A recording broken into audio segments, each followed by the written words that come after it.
Hello everyone. तो आज हम पार्टनरशिप रेम्युनरेशन के बारे में डिस्कस करेंगे। समझिए कि एक प्रॉफिटेबल पार्टनरशिप फर्म है जिन्हें पार्टनर्स रेम्युनरेशन डिस्ट्रीब्यूट करना है।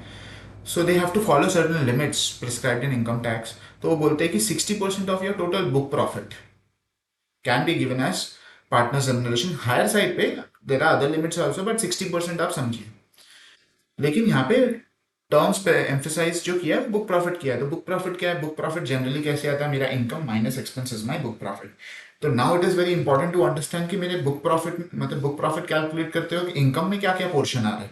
क्योंकि कई बार हम जब प्रॉफिट एंड लॉस बनाते हैं तो उसमें हम इनकम में अदर सोर्सेज के इनकम भी ऐड करते हैं, हम कैपिटल गेन भी ऐड करते हैं।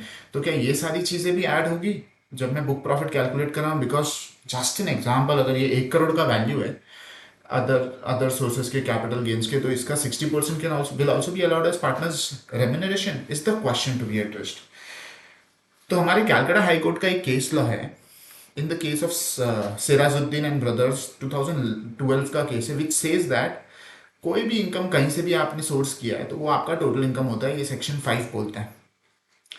तो इस हिसाब से आपके सारे इनकम जो आपने पीएनएल बनाते वक्त कंसिडर किए तो that will become part of your income and accordingly आपका बुक प्रॉफिट कैलकुलेट होएगा, जिसका 60% विल बी अलाउड। यहाँ पे एक चीज है जो इंपॉर्टेंट है बताना कि जब बुक प्रॉफिट के बारे में बोला गया था तब बोला गया था it should be computed in accordance with the manner और method prescribed in chapter 4D।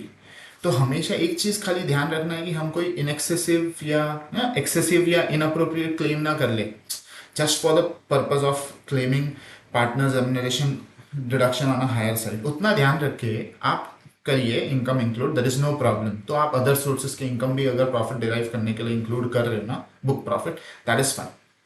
Thank you.